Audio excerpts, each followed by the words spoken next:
Welcome to the Headliners. I'm your host, Edward Mbeche, CEO and founder of Helen Super App. Apology for a little bit difficult. We had like some technical difficult, so we coming in little bit late. Today, I have my guest, is comedian, director, writers, right? Yeah, World, world, producer. world traveler, producer, Melanie Comarcho. Melanie, how are you? I'm fine. How are you? Good, good, good.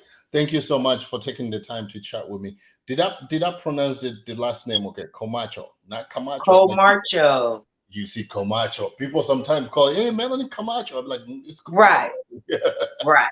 Exactly, they do. Yeah, probably you're used to people just be like, yeah, just you messing up I my just, whatever. yeah. After a while, you be like, okay, I can't keep correcting everybody. So whatever. Come into the stage, Melanie Camacho. I'll be like, no, I'm not going on stage until you say the last name. I I know, usually just introduce myself again right? once they do. I'm like, no, I don't know who that is, but I'm Melanie Comarcho. Yes. That's so awesome. Do you know?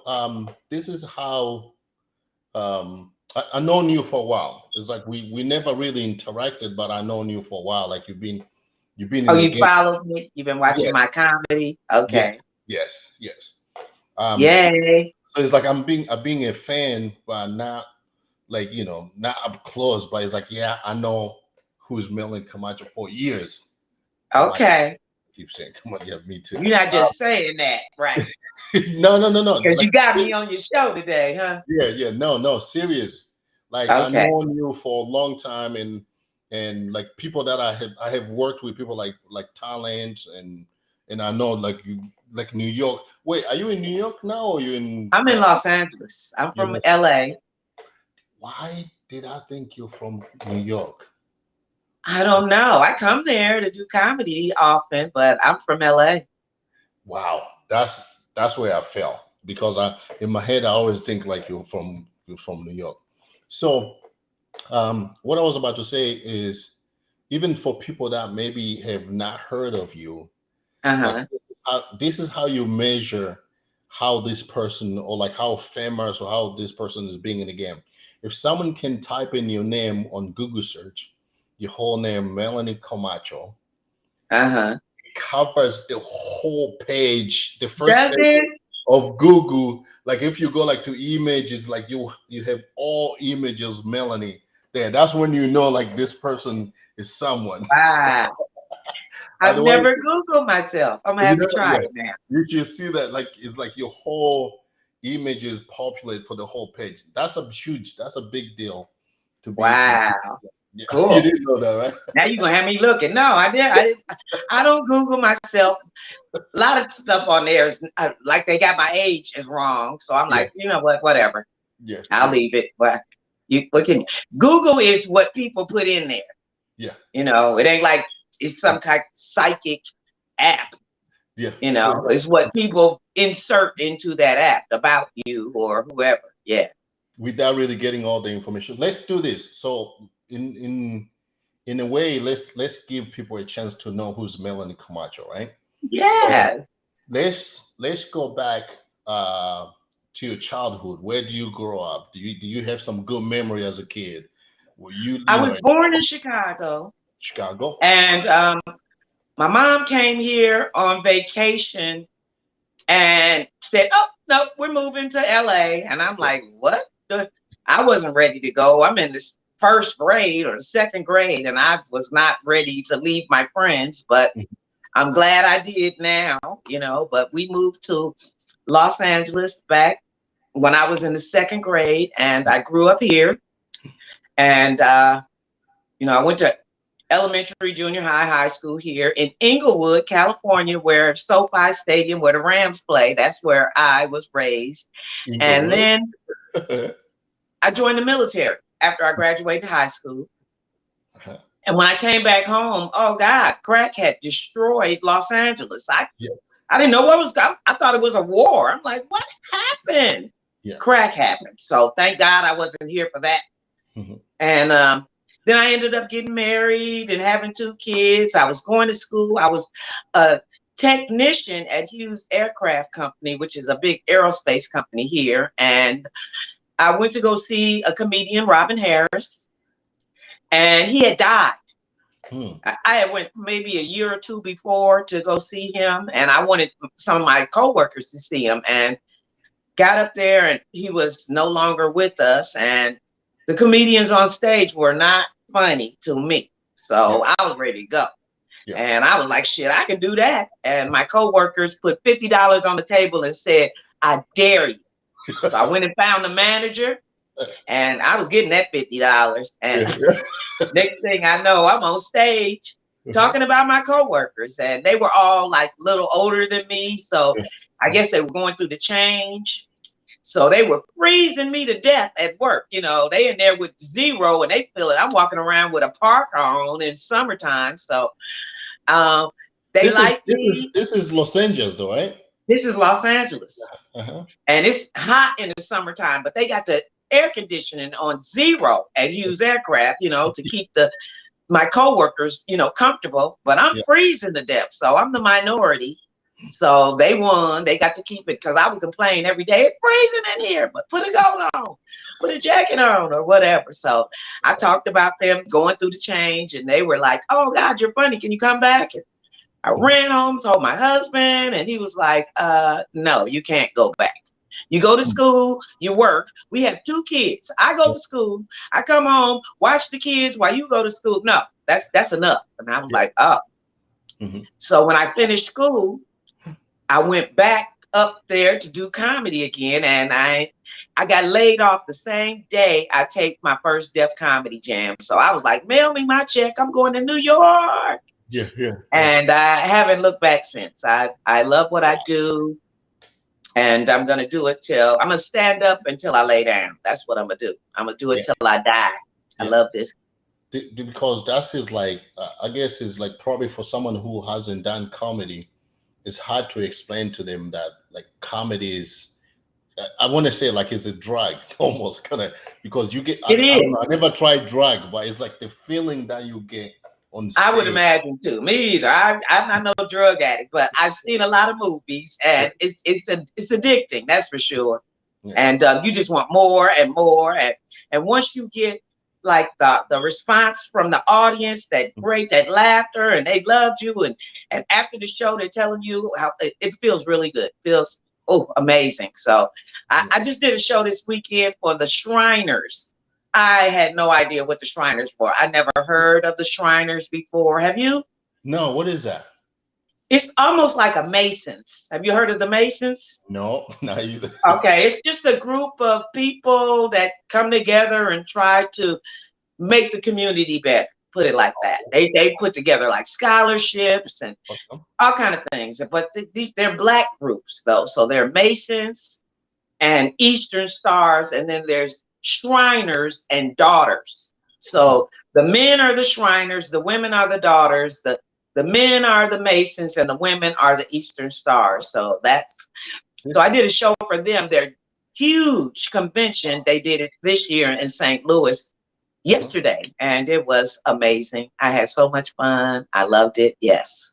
Wow. I never heard of them. That's me really either. Awesome. Yeah, that's awesome. And probably like also for them, they don't just bring anyone. So they looked at you and they're like, this person fit perfectly. Yeah. They probably saw me on my Netflix special I just did with the Snoop Dogg Messing Around comedy show. It was myself, Mike Epps, and Katt Williams, D. Ray Davis, Donnell Rollins, and Guy Torrey. So I had a ball. I had a ball on that show. The audience kind of threw everybody a little off because it was an all-white audience. Everybody's like, what the hell did Snoop bring in here? But I had fun. I enjoyed them anyway. I didn't care. So I got a lot of work from that show. So it's funny. No, I was about to go back to your childhood. Probably your mom wanted to get out of the cold and move to a nice warm area. And for you, and probably you didn't care about you. Like, I just want to stay. Like, no, it's too cold out here. It was the money. My mom was making double the money that she was getting paid in Chicago. She was a legal secretary. So she came here and got a job making double the money. She's like, I'm going to stay right here where they know my worth. And yeah. that's So what she did. this is funny too with the Netflix that you're talking about, the special you did. It's funny how Snoop is loved by so many white people, right? So the way he brought, Wow. yeah, They love him. yeah, And I think Martha Stewart helped that a little bit too. yeah, Doing that show with Martha Stewart, he got a whole new group of fans. yeah. But Snoop's the coolest anyway. So to know him is to love him. I'm telling you, he's a really nice guy. Yeah, that's awesome. So with the, I know you've been in the game for a long time, and This is my 30th year. you see, wow, yeah, you see, I didn't know that either. So It's that's 2022. I started in 1992. OG in the game. Yeah. So And I'm a baby. A lot of the guys oh yeah. were doing it. The ones you saw on the show with me were doing it before I was. I was like, what? Yeah. So they've got like 32, 33, 35 years in the game. So yeah. I'm late. I'm late. But again, for people maybe that they do not know you, maybe to just kind of give them the picture, like every big name comedians in the world, they know who's Melanie Comarcho. Like just maybe that's right. the way I should say, like literally like every big name. So I was about to say, with your specials, how many specials do you have so far? One special I did in probably 2014. I did it for Showtime. Half an hour? It's an hour. Okay. I did an hour for Showtime, and then after they ran it for whatever the contract was, they sold it to Netflix. So Netflix also ran it for about a year or so, and I'm ready for my next one. And I'm praying I get it with Netflix because they need a hot hour. I'm telling you, I've been watching the hours, and that's the thing about Netflix. It's like, so it's like they will sometimes it's like they will put some just random stuff, some random person. Yeah, because they just want the content, like so. And then I don't know if you want good content, right? I would imagine you want good content, exactly. Not just content. You want, they're losing members. Yeah. So they've lost a lot of members on Netflix. A lot of people have left because there's so many choices now. You got, everybody's streaming. So people have other stuff to do besides Amazon and Netflix. They had the market because they were like the only two, but now it's HBO and Showtime and Tubi and Freebie. It's a lot. IMDb. Everybody's streaming now, so they got a lot of competition, and people are leaving the platform, going other places. So they need to put some really good content that's going to bring people back, is what I think. So with all these friends that you have from like Martin Lawrence and all the other big name comedians, is it possible to kind of ask one of them, be like, hey, can you produce my special? Just give that oomph. So whenever you sell it, at least you get more money than. Netflix produces specials as well. Okay. So a lot of the specials that you see on Netflix, they produce them. It used to be a time where you would shoot your own special and then go. You would sell it to Netflix or Amazon or whoever would buy it. But they will buy it now. Like right now, they're getting ready for Monique. New special. She's getting she won her lawsuit with Netflix. I think she got like 10 million, and she's about to shoot her special. So she's got to go and work on it first, and then she's gonna shoot it. So I'm like, oh, everybody's scared. If it's not that great, then they're not gonna give it to another woman a chance, another Black woman a chance. And I'm like, oh no, let's hope that's not the case, please. So I want to show them.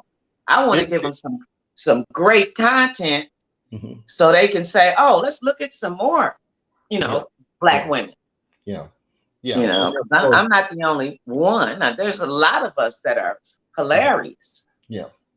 And of course, like if they play with that, it's their loss. Like you're saying, there's more streaming channel. You can do Hulu, like Amazon. I don't know. Like Amazon also is a big player now. I think maybe you should look into that too. Like Oh Amazon. yeah, but the biggest payday is definitely Netflix. Netflix for Okay. comedy right now. That's the go-to stream for comedy. All the Dave Chappelle's and Yeah. all the big folks, the Katt Williams, the Mike Epps, the you name it. Everybody wants that Netflix hour versus the Amazon. Netflix pays more. Let's just say Amazon pays hundreds of thousands. Netflix plays millions. So, like, what do you want to do? Do I want 100,000 or do I want a million? So, Yeah. you So know. I know we learned a little bit about how you end up starting into comedy. With your experience that you came with from the military. Did you so when you end up getting laid off, right? So you end up Uh-huh. still were you still in the military or were you working private when Oh, I you was working at Hughes Aircraft when the military don't lay you off. Come on, like, yeah, you okay, get that's what fired. that's what I was about to say. You can So you can get fired, but they don't lay off. They don't. yeah. No, what I had already been out the military. Mhm, I had been working probably 5 years. mhm, I was married with 2 children when I started doing comedy. yeah. And by the time I got a year later, I was getting ready to get a divorce. My husband started doing drugs, Mhm, and I can't handle that. I did everything a wife's supposed to do. I tried to help my husband, beat this crack addiction, but I am not a miracle worker. I couldn't do it. And it was divorce time. I had 2 kids I had to worry about. So I couldn't be chasing him down yeah. and taking care of our kids and doing comedy. I had to make a decision. So That's too much, yeah.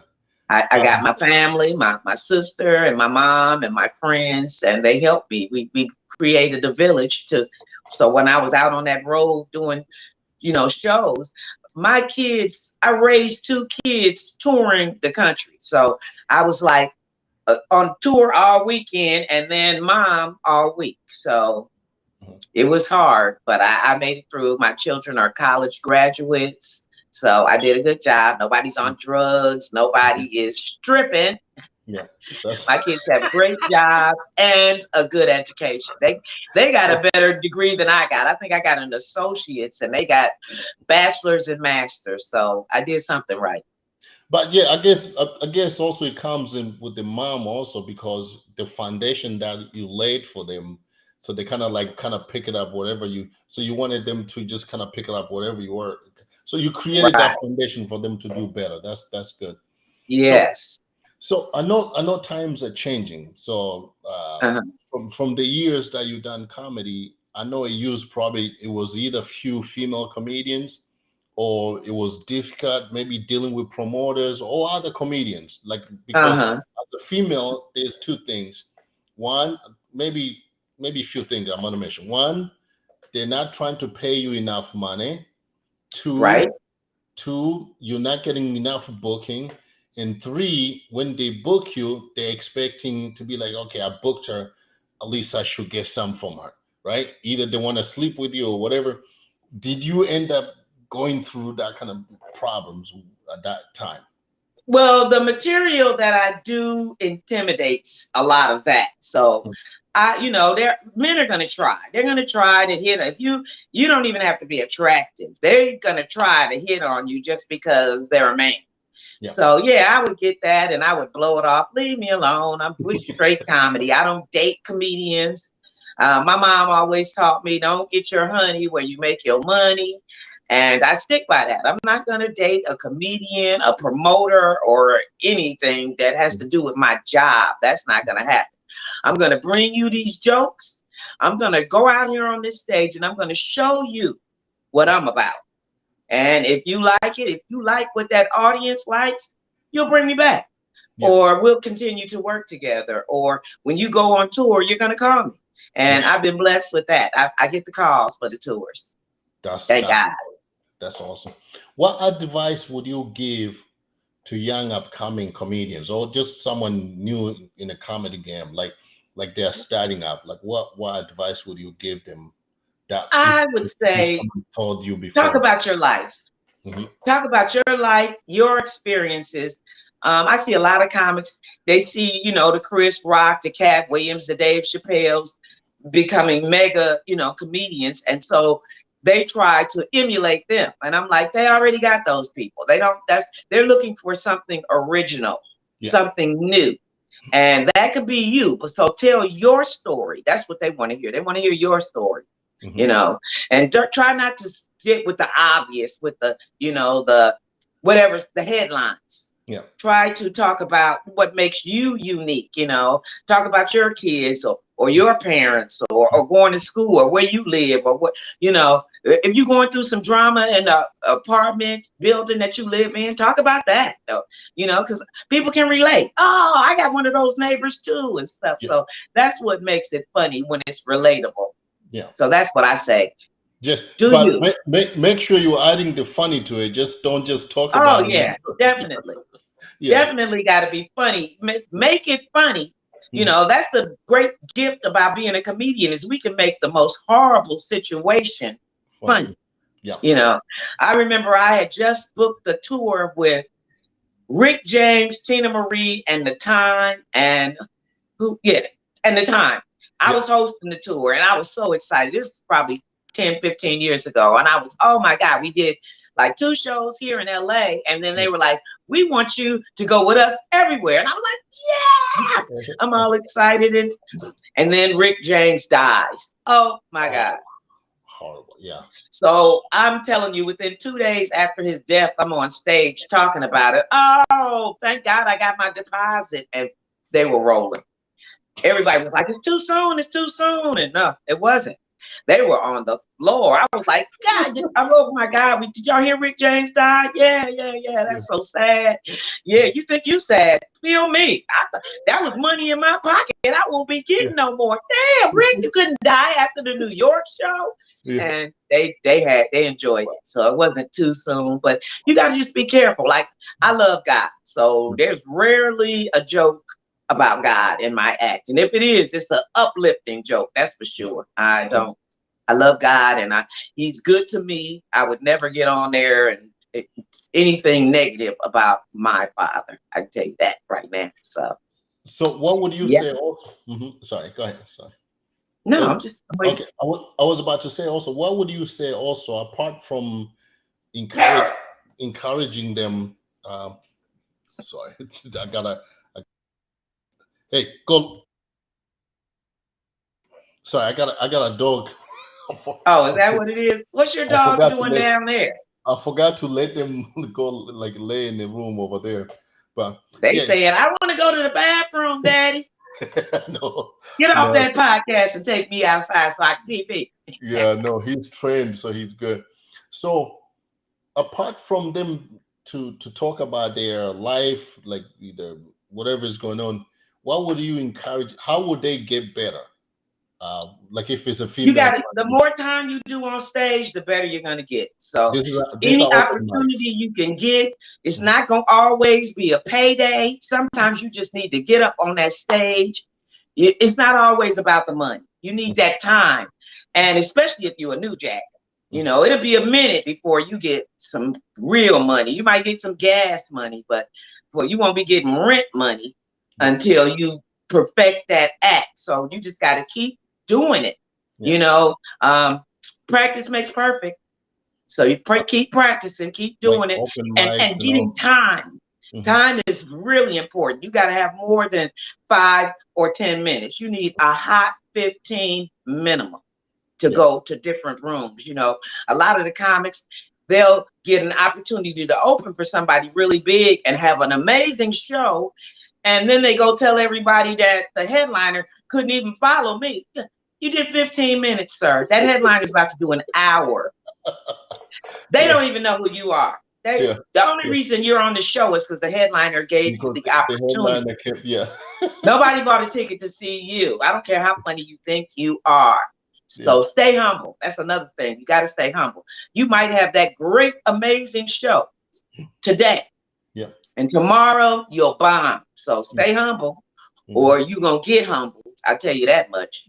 Yeah. So I don't know how many shows I've been on where the comic before me said, I'm finna go tear this shit up. I'm finna blow it up, and died a terrible death. So don't go up there cocky. Yeah. Be humble. Yeah. And be grateful that you did have a good set. If you did have a good set, I pray every day before I go on stage. Yeah. If you see me backstage before I go on, you see me doing this, because I'm praying that this audience is feeling me, because sometimes the audience ain't feeling it. Either they don't like what you got on, or they just mad because they was outside for an hour waiting to get in. You don't know what's going on. So every audience is a different audience. So read your audience. That's another thing you got to do.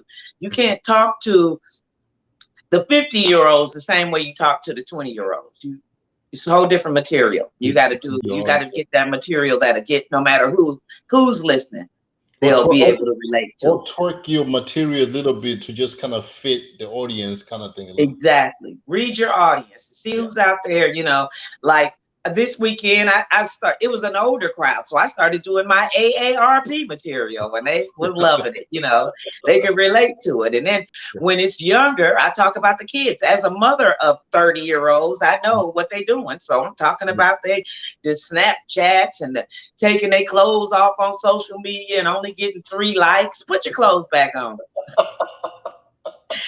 Don't nobody want to see that booty. You got 3 likes. Let it go. You did all that. They think, because somebody else got 100,000 likes for showing their ass, that it's gonna work for them. No, that's not. You want to get a whole bunch of likes? Post some type of motivational content, and I guarantee you the likes will go up. People want to be inspired. They don't want to be twerked on by some stripper's ass. It's just ridiculous. That's how we. And then they say they can't find a man. What kind of man you gonna find showing your ass on Instagram? Come on, stop it. Yeah, been there for years, being half naked and still single, huh? Right. You've seen my whole body, and I'm still ain't got no man. Yeah. Some stuff needs to be kept a secret. You'll never see a picture of me on any platform with my clothes off. You might see me in some workout gear, but that's about as far as it's going. And I got the body to go butt naked, trust me, but I'm not gonna do it. Ever. I could have been a stripper and been rich. No. But I'd rather tell jokes than swing on a pole, okay? But I don't know. I'm just glad that P Valley wasn't out when I first got started, because I might have been on P Valley. Yeah, so wrong. Instead of telling jokes. Yeah. Oh my God. So let's I know creating material sometimes it can be really hard, right? So otherwise, I mean, some people can just create material. If you don't care, you can just write a bunch of whatever. They don't even write. They go to the club, sit down, watch the other comics, and then remix the jokes that they just heard. That's what a lot of people do. Instead of trying to write their own material, they go to the club and watch me and others. And it's so cool because I have a really great fan base. So whenever they see people doing my jokes, they hit me up on Instagram or Facebook and say, hey, I was on this cruise and this guy was doing all them jokes you just did on Snoop Dogg. I was like, wow. Yeah. So if she was thinking that, just imagine how many other people in that audience was thinking that as well. But that's why every comedian, you need to get your material to television. I don't care how old it is. If you got a hitter, get it to TV before somebody else does, because they will definitely steal that joke. And then once whoever gets it to TV first, that's whose joke it is. So if you do that joke, they're going to be like, oh, you stole that joke. No, he stole that joke, but they don't know that. You should have that like on YouTube. So when someone put on TV, you can pull your YouTube like, hey, that's my joke like 10 years ago. Right. And see, that's the thing about it is that when we go to these comedy clubs to work on our new material, audience members are filming us. And the next thing you know, all our new stuff is on YouTube. The stuff we working on for our hour special is on YouTube. Now the big boys, the Chris Tuckers and the Martins and the Daves, they take your phone I mean, you got to put your phone in the bag when you come when you go see their show. But comedians like me, we can't afford that. It's like, Yeah. am I gonna get this? You piss off your audience. This brakes on my car, or I'm gonna get these phones taken. I'm gonna get the brakes. Yeah, yeah. So everybody can't afford. You know, we make them have that announcement during the club, but you know the way social media is paying people for content. Everybody's trying to get a couple of dollars off of social media. So they're filming it in the club. You know, if they get caught, we try to make them delete it or whatever. But there's always somebody they got cameras in their tie. They got a tie on and there's a camera there. So, there's always somebody trying to build a better mousetrap. Just no way to avoid it. Even at those concerts with Dave and Chris Rock and them, where they take your phone, somebody either snuck an extra phone in or got another way to record it, because I've seen videos of those concerts as well. Yeah. Quick, I've seen those stuff too. Like when they did, like when Dave was in remember after Chris got slapped at first concert in Boston, they took the phones, but people were filming it anyway because they found a way, and they were hoping that Chris was going to talk about the slap, but he did not. He said, I'm not. I wrote a whole bunch of other material. And even his ticket sales weren't where they were after that slap. After the slap, I'm looking for Dave to come. I mean, somebody, please, Will, come slap me so you can get my ticket sales up. Jeez. He went from, one show to 2 shows to selling out because of a slap. So slap me, please. I'm looking for Will. Hey, Will, you can slap me and you ain't even got to worry about no lawsuit or nothing. I'm not going to try to sue you. Yeah. Or even Jada. Jada, you can come slap me. I know, just increase your ticket price from $30 to like $100 now. Right. Exactly. Question. Yeah.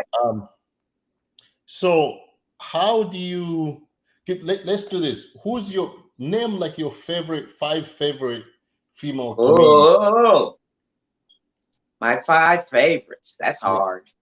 That's a lot. I don't know about no 5. Let's just do 5. And it's we're not putting them in numbers. Let's just Yeah, it would be the big boys. The Dave Chappelle, Chris Rock. No. I'm talking about females. Oh shit! I don't have 5. I couldn't name 5 females that do it for me. I can name 1, and that's some more. Is the only one that really has me cracking up. I can't, and I couldn't name another. That's the black or white. I couldn't name another one that does it for me. I mean, everybody has their own, but Samore is the only one that really does it for me. I like the other comics, but as far as making me laugh, Samore is probably the only one that does that. Perfect. I've been on female tours as well. So yes, you toured with Martin Lawrence. How many cities did you do with him? I toured with Martin Lawrence probably 5 times. Wow. And I think the shortest tour was 60 cities. So it's normally 100, and then we did 60. A lot of the places we had to do 2 shows in one, in that city. Yeah. And you can't do them in one night. So we would do like a Friday, and then we have to do another show on Saturday. So, and I did that with not just Martin. I did it with Chris Tucker and Katt Williams as well. And Maxwell. Maxwell was the most grueling, and it wasn't even a comedy tour. It was, it was Maxwell and me.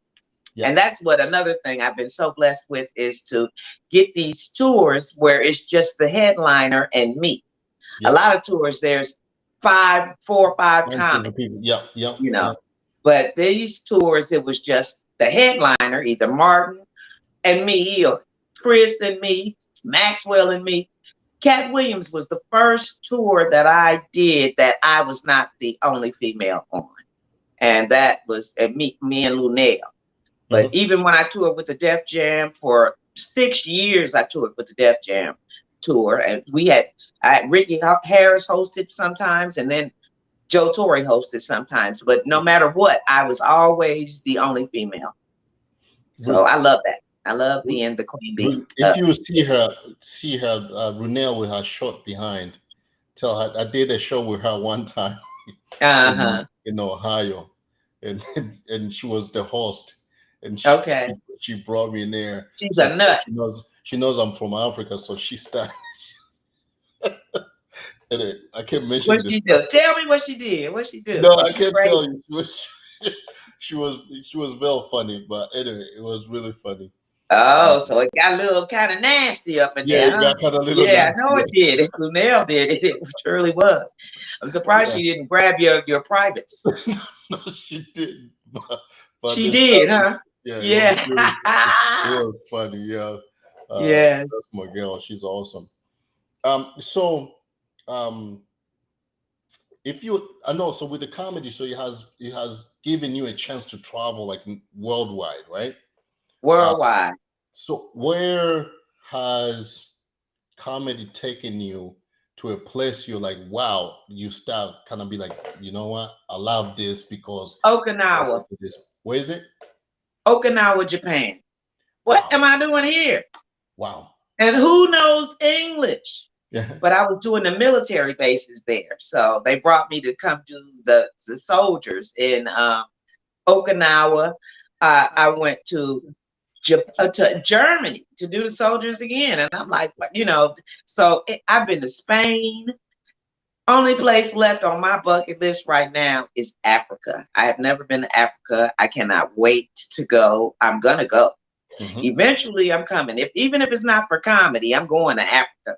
As soon as I can get myself together for that 15-hour flight. Oh my God. Talk to Snoop. Snoop, they love him in Africa. He always do some shows in Africa. Talk to him. Oh, yeah? Hey, let's do a show in Africa somewhere. I'll have to call him and see. He's such a busy man right now. He has got so much going on. He's on every platform just about. He's got a show on everything. So he's busy. Yeah. He's a busy man. Then don't be surprised. You'll be like, hey, Snoop, let's go do a show in Africa. And then you go to Africa, all white audience. I believe it. Like the show we did for Netflix. Yeah. All white audience. Yeah. And that threw a lot of the comics off. It's like, what's going on? Snoop's a rapper. They thought it was going to be all black people. It was all white people sitting in that audience. I was like, wow. But that's okay. I adjusted for the white people. I can adjust. No problem. That's awesome. Let's talk about your movie. You just did a movie, right? Independent movie. I just wrote, directed, produced, and starred in a film. I grabbed all my friends. So it's Tiffany Haddish, Earthquake, Brubman from the Fifth Floor, Kim Whitley, Sherry Shepherd, Boogie B, the funny lady. I grabbed all my comedian friends, and I was trying to catch up with Snoop, but he's a hard man to catch. So I grabbed Misha Lay because there was a concert scene, and Misha Lay came and she tore it up with her No More Lies. She sang that, and it was amazing. The movie is funny. It's on Tubi TV right now. It's also on Amazon. Boosters LA. Boosters LA. So that's the funny. Name of the movie. It's Boosters LA. And I'm going to do a Boosters New York and a Boosters Atlanta because they stealing all over the country. And it's just a funny take on what people are doing. They're stealing, and they're stealing clothes in Boosters LA. So they go into all the malls in LA, and you also get a tour of the city. So if you've never been to LA, you get to see the malls and all the places that we eat in the hood. So I tried to bring all that, and you'll see Nipsey Hussle and Kobe Bryant. Their murals are in there. So I tried to capture LA and bring the funny. It is hilarious. I also went on Instagram and reached out to all the unsigned musical artists, and they sent me the hottest damn soundtrack, I think, since New Jack City. So you guys, make sure you check out Boosters LA. If you check it out on Tubi, it's free. Download the app, watch it free. Is Tubi TV, TUBI. It's an app. with Yes. a whole bunch of great movies on it. Not just mine, a lot of great movies. Check it out So why on why Tubi. why did you pick Tubi instead of Amazon or Netflix? Like I forget picked that. Amazon. Mhm, Amazon. Well, the distributor that I went with, it was on Amazon first. mhm. And then after Amazon was playing it for about 3 weeks, Tubi said, we want one too. We want it too. So it's not just on Amazon and Tubi. It's on Mhm. like 15 different platforms. So it wasn't I chose them. They chose me. Mhm. So yeah, but it's on Amazon is where we went with originally, and then it's still there as well, and it's on Tubi too. But it's $2.99 on Amazon, and people are always complaining about how high the gas is. So I said, go where it's Yeah, free, and you yeah, still get to support me either way you watch it. So yeah, yeah. yes. That's awesome. And your special, when is your special? You're planning to do your special? Well, I'm working on it now. I'm praying that either by the end of this year or the beginning of 2023, you'll Mhm, see me on Netflix, my hour. So look out for it mhm. and support a So girl. My you battery about to mentioned, die. I think I yeah, got about 10 more seconds. It says down to yeah. 10%. Uh-huh. You mentioning Netflix is the one producing it. Is it like No, is no, it I'm like saying that's who I hope is producing it. oh okay, I don't okay, know yet who's gonna produce it. okay. That's where I'm trying to go. They really liked my Snoop Dogg things. They're interested in me, so I want to keep that interest alive. Put So it like that. I was about to say, why don't you grab one of your friends like Martin Lawrence or Dave Chappelle or Snoop, tell them, hey, can you produce my special? Just to get Oh, that trust me, I publicity. will. Hmm? If my dream would be to have F. Gary Gray, who to produce it. He's a friend. He supports me. He congratulated me on getting it done. He is a super director. This man is awesome. He Yeah, even directed his Fast and Furious was the highest rated one yet. They don't like to give him his flowers. He's a young man yeah, that's got it going on. He yeah. did Set It Off, which was amazing. Friday, oh, his list is ridiculous of the movie. Every good movie you could think of, his ass was the director. Wow. Half of Sam Jackson's movies. Oh Yeah. God, the Negotiator. Wow. Wow. Okay. This man. So I'm a dreamer. I can dream. If Tell somebody got him. Spike Lee to do theirs, somebody got Spike Lee to produce their special. So I want Gary to do mine. Tell him But next time we'll too. see. By the time you finish your special, tell him to put you in the movie too, so it can Oh go both. yeah. No, Well, right? that's why I did my movie. Yeah. So I can show you what I can Yeah. do. I can act. Yeah. So don't get it twisted. I'm a comedian and an actor. And I showed you that. When you go see my movie, you'll be able to see what Yeah. I can do. And a couple of people have reached out since watching the movie to come read for them. And I'm working on some stuff. That's You'll awesome. see. I But might end up having a movie before yeah, my special. So we yeah, shall see. yeah. But I can understand that also, Melanie, because as a comedian, there's one thing that people don't understand. Actually, you become like a writer or like a producer where you're doing all your show, but you spend a lot of time either writing your jokes or writing. So you're more like writing stories. So a I movie write is like jokes. something, yeah. So a movie you can just kind of be writing all your thought and all kind of stuff. So Right. it should be natural, kind of easy now. So Yeah, let but you still have to put it in movie form. So it's Mhm. not like a Yeah, comedy. You got to, put your action and what they're gonna be doing, and you don't have to do that with writing a joke. With writing a joke, you got to break down each character when you're doing a film. So it's a little different, but it's still writing. The funny part, I can still put the comedy in the movie, but it's so much more to it. That's what I thought when I first started a movie. Started on this journey to make this film. This was the hardest thing I've ever done. yeah. I have never been to any type of film school or anything like that. So I was learning as I was going, and it cost me a lot of money to learn. But YouTube University is the business. Anything you want to know about anything, YouTube University is where you need to go. Yeah, yeah, that's No awesome. student loans at the end of the class or nothing. So it's Google the and place to YouTube go. I'm trying to tell University. you. Yeah, yeah, yeah. Quick, so I know with all this good history doing comedy, and just to kind of mention for people maybe that might be new in the game, can you give an example when you're on stage and you had a horrible experience, but that did not deter you from just pursuing your, like maybe you bombed, you died or whatever. Maybe it was just a I have horrible. been so blessed. Yeah. I have never bombed. I got booed once.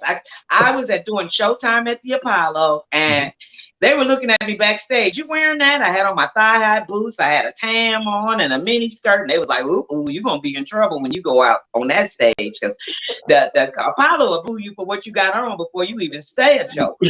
So I was telling my joke, and the next thing I know, they was boo. I told a joke about the men going to the doctor. I was like, I don't understand how you guys do it, because when the doctor says they want a little pee in this cup, how do you do it? You can't get your pee in that big ass toilet without sprinkling it It's everywhere. crazy. And the audience and the guys in the audience was like, boo! And I was like, ladies, I need your help. I need your help. And all the women drowned them out. So that was the only bad experience that I ever had, was that Yeah, at the show. And they did not get me, I didn't get booed off the stage. I made it all the way through my show time. But oh my God, that was the scariest moment, was yeah, that. And if you get booed, like if you go to my Instagram or any of my social media, Melanie Comarcho, you will see I do a thing called Comedy Facts, where I'm trying to school you guys on what you need to do. And everybody ain't gonna think you funny. Everybody's not gonna think you are funny. You just keep going for those that do think you funny. yeah, Don't give up. Keep going on that stage every chance you get. That's how you get better. yeah, Keep working. Don't let that stop you because your boy said, man, you ain't even funny. Well, that's your opinion, sir. The yeah, audience was laughing. So I don't care what you think. Don't give up. Just keep going. That's what I say. Keep giving. Do it on social media if you yeah. think you're funny. A lot of comics have come up on social, ain't got one joke, but they social media has Boosted. 500,000, Yeah, followers. So yeah, do whatever, do social media if you and stand up. That's what I say. yeah, We yeah, didn't have those opportunities when I came into the game. This yeah. social media has changed everything. Comics like me are having harder times getting booked because I only got like I don't quite have 60,000 followers, and that's the first thing you do when they promoters are trying to book comics, is they go to see how many followers you got, as if those followers are going to follow you into the club. That doesn't always work out, but that's how they're doing it now. So try to Yeah. get your, and I need you guys to follow me as well. Everybody listening to this, Melanie Comarcho, and that's on Instagram, Facebook, Twitter, TikTok, all of it. Yeah. That's who But I again, am. but again, like you mentioned about social media comedians, there is a little bit different. It get disconnected where I have seen this multiple times. Someone who's funny on this 3 minute skit on social media, Right. and then when they come on stage, it does not translate to them being funny. Not at And all. so Right. it's like they're two different things. Yeah, you can do the 3 minutes skit to trying to attract people, but you need to back it up with really material. Right. Otherwise, people are gonna leave there be like, oh, he sucks. Like, But you know what? I've seen the shows where they bombed and they were lined up waiting after the show to take a picture with those social media comedians. So even if they know they and I bomb. was like, wait a minute, this other guy destroyed the room and nobody's even looking at him. And the Right. social media guy with the million followers that just bombed, they're in line waiting to get a picture with him. So I'm clueless. I don't So understand it. people more attracted to the fame side I than think really so. about it. Yeah, Yeah, if you can get on TV or you got a million followers on social media, yeah, they flock to that. yeah. So But that's just how it is. here's what I have noticed also. So there are comedians like you who can go on stage, do 1 hour and a half easy, right? Material. But Uh-huh. at the same time, it does not connect to do like a funny 3 minute skit on like to be goofy or goofing on Right. social media. It like I seen that like someone is like he's so funny on stage, Social and media. but when they go on social media, I'm like, what are you doing, man? Like it doesn't. What is that? Like what is it I need to I mean, connect? it's just the old school trying to keep up with the new stuff. They trying to stay, where you can still see them. They're trying to stay relevant. So they doing anything. I'm not doing. I'm not going on there doing no stupid ass stuff. To No, just I'm not gonna do that. You want to see my jokes, you have to come to the comedy show. I'm not gonna go on Instagram telling jokes that they're paying me to tell at the club. Well, why would you come if you can see it for free on yeah. Instagram?